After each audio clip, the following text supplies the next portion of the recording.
Surviving alone. I loved this. I thought this was so interesting to learn about. I didn't know that lemurs were social creatures, and then to be able to see and study over time what not just endangered species, as in the fact that like if they are literally disappearing from existence, but as species are declining, that for animals that are social creatures, if they no longer have access to the same amount of their kind, or if in this case, like if they're the only one left in that geographical area, what that does and what the effects are. Because I think that when we hear about endangered species, we all kind of think as the really big picture of if nothing happens, this species will just no longer exist in the world.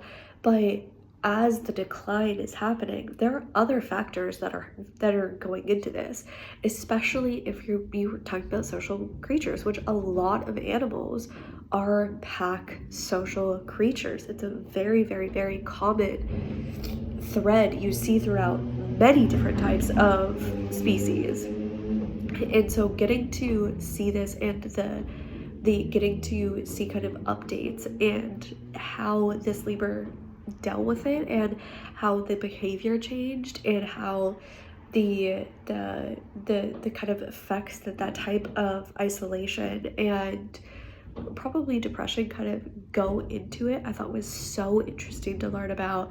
And getting to hear the perspectives from people that study animals and know what they're talking about and are able to analyze behavior in a way that I am just not qualified to be able to do. I really, really enjoyed this. I thought it was really, really interesting, and it brought about an aspect of endangerment and the decline in species that I had never thought about before. Surviving alone. What's so interesting about a piece like this is getting to examine the comparisons actually that humans have with animals. I mean, so much of the story that's explored here, we can find connections and comparisons to how a human experiences grief and how a human experiences isolation. So it's actually astounding that there isn't much research into, how animals deal with this, because it's something that so directly connects us the same way our need for food and water does. So that's what I really loved about this, getting this in-depth exploration at the psyche as best as we can, of course, with being unable to directly communicate with them. Really interesting subject matter that's beautifully explored in a way that's very accessible for people who are also not in the field, which I think is very important. This film, Surviving Alone, was very, very sad and upsetting documentary following this lemur that loses her entire family and has to live alone. I'm not gonna lie, that part definitely made me cry a little bit.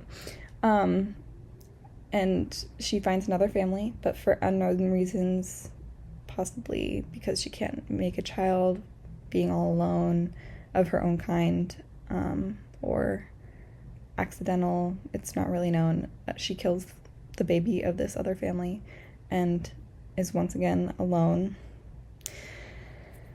Luckily, it ends on a very somewhat happy note in which she's miraculously finds another of her kind, but I think the overarching theme of the film was about animals being, with the loss of habitat and declining numbers in their species, they're kind of forced to live in isolation sometimes, and what that kind of does to their species overall. They're not able to reproduce, and also to their mental health, and they get very depressed and kill the other lemur's baby. This was really sad for most of the film, and the idea of animals being alone is so scary and upsetting to me. I can't even imagine the idea of that. I think the message is really important and brings people into this topic of conversation and trying to help protect the species and their habitat, so these kinds of incidents can try to be prevented. So I think their message was really important. Surviving alone. This was what a journey. I felt sad for Simone. I felt creeped out by her, and then I felt happy for her. Yeah, what a great animal. I kept thinking from the beginning, like, what a specific interest into this one animal's life. But then I understood why. It was very interesting to see humans trying to justify animal instinct, trying to understand it, and being aware that it's impossible, totally impossible to understand. Beautiful, great shots. I loved the passion and the care and the tenderness that all the interviewees, the researchers, speak of this animal. It was a really well-structured little documentary. Beginning, middle with a moment of crisis when Simone actually kills a baby. Crazy. I was really hooked, to be honest. We love tragedy, I guess, but also, just I guess this is why nature documentaries are so interesting, because they try to explain things that in a way are unexplainable. And just happy that in the end she found something. It's interesting, an interesting topic, surviving alone. I was totally immersed in this world, in Simone's worlds. So it was great to watch.